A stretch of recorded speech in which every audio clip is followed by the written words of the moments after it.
Alors moi je ne suis pas du tout une didacticienne des sciences, donc je vais essayer de vous montrer un petit peu ce que j'ai fait de la CLP dans le cadre des classes avec mes élèves, un petit peu comment, suivant les niveaux des élèves et suivant leur avancée dans la réflexion, nous avons procédé et surtout ce qu'on a un petit peu obtenu. Pour commencer, il y a une phrase de Marima que j'aime beaucoup. Elle dit toujours une conclusion aussi petite soit-elle. On ne fait pas de science s'il n'y a pas de conclusion. Et c'est vrai aussi avec des élèves de petite et moyenne section. C'est vrai avec des élèves d'élémentaire, c'est vrai avec des élèves plus grands.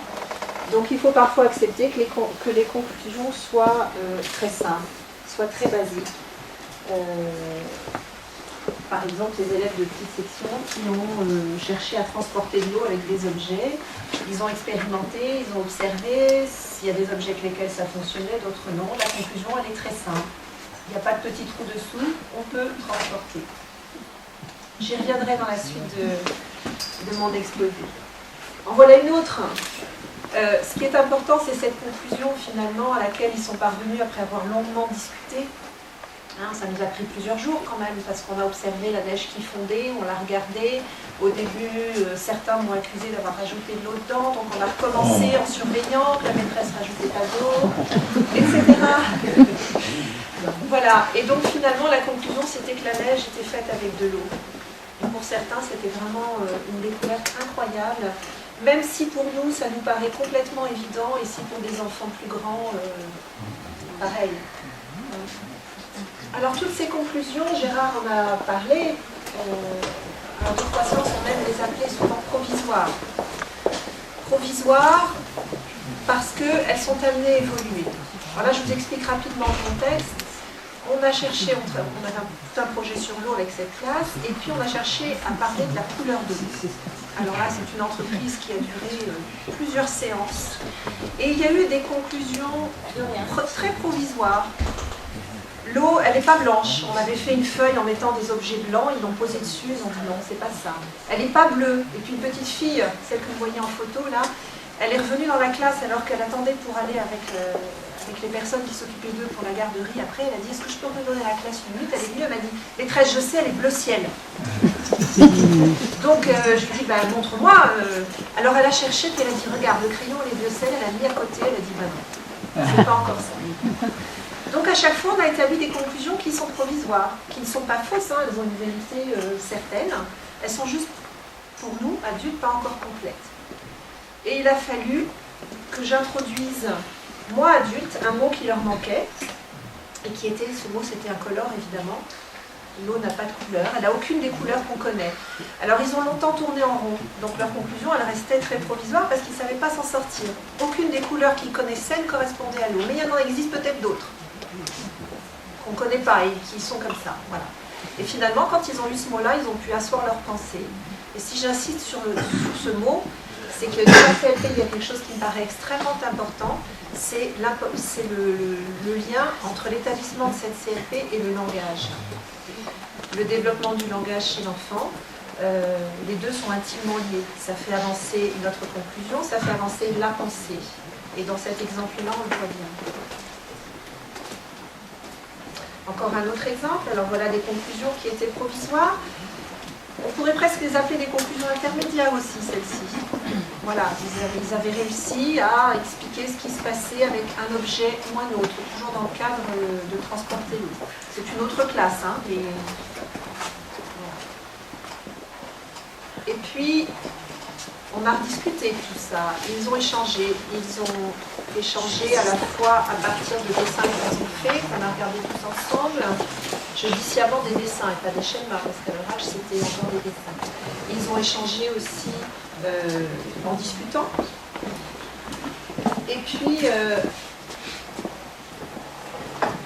ils sont arrivés à ça. Donc ça, ce sont les mêmes élèves que qu'on a vus avant. Ils sont arrivés à ça avec quand même pas mal de précision, avec un vocabulaire qui s'est agrandi. On voit les notions de bas, les notions de haut, Ils ont également progressé dans le langage. On a bien les négations qui apparaissent, alors qu'auparavant on avait des phrases un peu plus bancales. Alors vous allez me dire c'est l'évolution du langage, mais elle est allée avec l'évolution de leur pensée finalement, et elle est allée avec le besoin d'exprimer quelque chose que les autres allaient comprendre aussi. Et c'est aussi un des intérêts passés.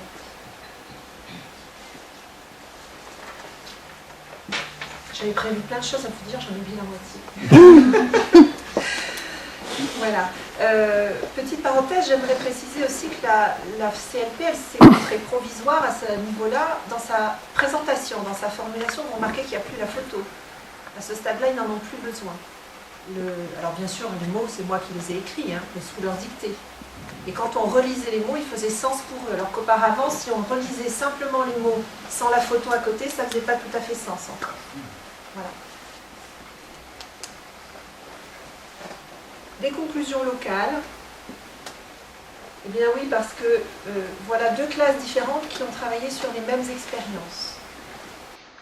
Vous pouvez remarquer en haut à gauche, ils ont encore besoin de préciser ce qui se passe quand ils transportent l'eau avec les objets, de redire que quand il n'y a pas de petit trou, ben, l'eau elle ne coule pas en dessous. D'accord ? Ceux de droite, ils n'ont plus besoin de dire ça. C'est implicite dans le mot transporter. Hein, c'était le but de nos expériences, chercher à on peut transporter l'eau, et donc sous-entendu, sans qu'elle ne coule par terre. Voilà, un avancement de leur pensée et de leur expression de leur pensée qui est différent également. Ceux de gauche, il n'y a pas d'évocation du fait que le trou doit être dessous. Enfin, que justement, il ne doit pas y avoir de trou dessous. Je dis le contraire de ce que je veux dire. Alors que ceux de droite, il y a déjà cette notion qui apparaît. Voilà, ce sont des élèves qui ont le même âge, qui sont dans la même école à 2 années de différence. Donc, grosso modo, même milieu socio-professionnel, enfin, vous voyez, voilà. Simplement, ce sont des élèves différents qui ne sont pas allés, qui n'ont pas, pour le moment, les mêmes facultés d'exprimer les CLP de même façon.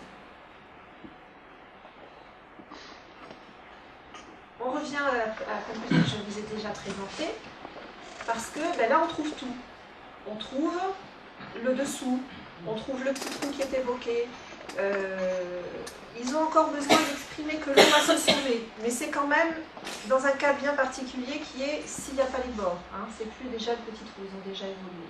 Il n'y a pas de photo, hein, ça j'ai déjà évoqué.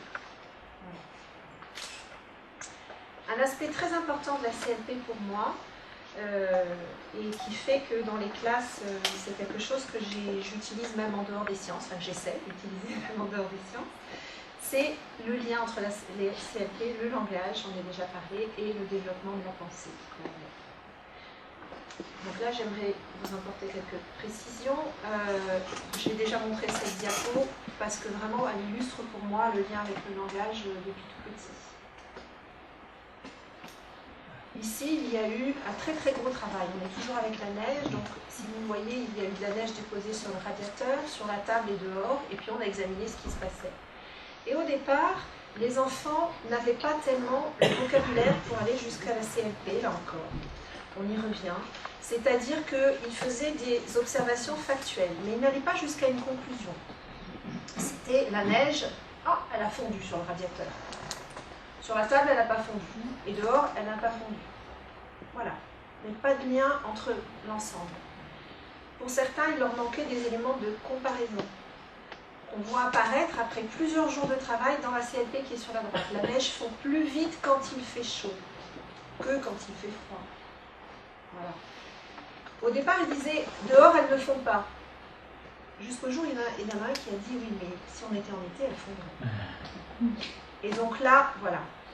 Donc là, ça illustre à la fois le processus du groupe qui réfléchit tous où on réfléchit tous ensemble, où la parole de chacun est importante.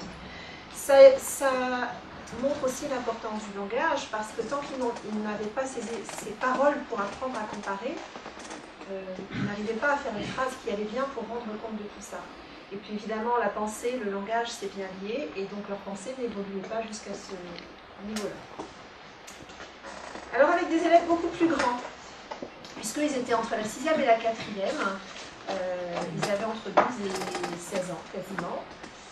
C'était des élèves en situation de handicap. Donc là, on avait comme projet de construire une montgolfière. on a commencé à travailler sur flotte et couler dans l'eau. Je vous passe sous silence. Pourquoi dans l'eau? Pour une fois, j'aurais demandé de me faire confiance. Ils ont accepté. Ils ont compris après pourquoi dans l'eau. Donc, on avait observé des verres qui avaient été remplis à volume constant, c'est-à-dire tous les verres remplis de la même façon. Malheureusement, je n'ai pas retrouvé de photos. Et puis, on les a déposés dans un aquarium plein d'eau. On s'est aperçu qu'ils ne flottaient pas de la même façon parce qu'il y en a qui étaient plus enfoncés que d'autres. Et puis, il y en a un qui m'a dit, eh ben moi, j'en conclus qu'ils ne pèsent pas pareil. Pour lui, c'était sa conclusion.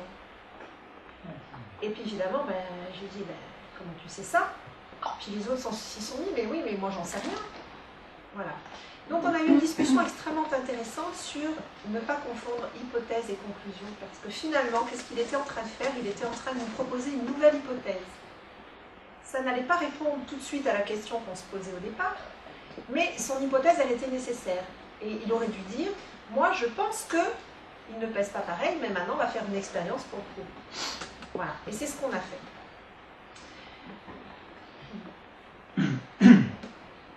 On a fait flotter nos verres, on les a pesés, puisqu'ils avaient décidé qu'il fallait vérifier la masse. Et puis il y en a une qui m'a dit, ben voilà, enfin c'est pas une, hein, on a discuté, et puis ils ont dit que leur conclusion du jour, c'était avec le même volume dans les verres, si la masse change, alors là il y a une petite chose de français, hein, parce qu'il voulait dire si la masse est différente entre chaque verre, les verres ne flottent pas pareil. J'ai dit d'accord, notre conclusion, en quoi répond-elle à notre question? Évidemment, on n'avait pas la réponse à notre question. Comment savoir si un objet va flotter dans l'eau? On était encore loin du compte.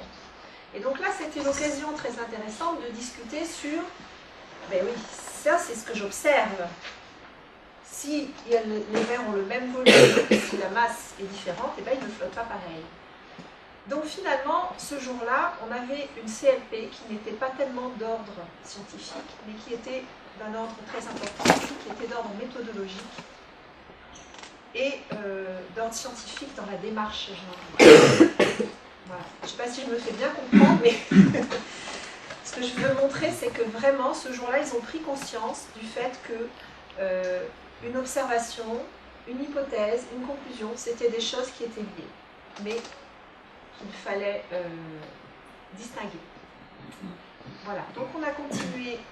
On est arrivé à une CLP, et là c'est l'illustration des formes différentes de CLP, c'est-à-dire que une des premières formulations a été la première, mais ça n'allait pas à d'autres, ils avaient besoin de passer par d'autres notations.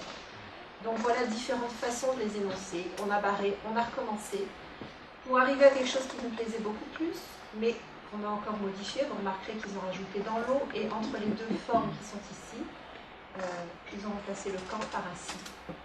Change pas mal de choses. Voilà des applications de cette CLP. Parce qu'on a dit une conclusion pour pouvoir prédire le monde qui nous entoure. Une autre qui se dirige directement vers la montgolfière. Voilà.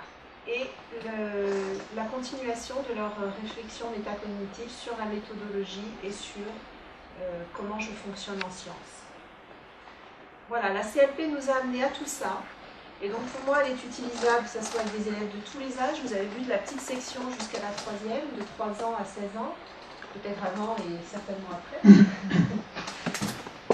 Elle sert à faire des sciences et c'est un outil vraiment précieux de développement du langage, de la pensée et du raisonnement. Voilà. Bon, je vous laisse ça pour vous.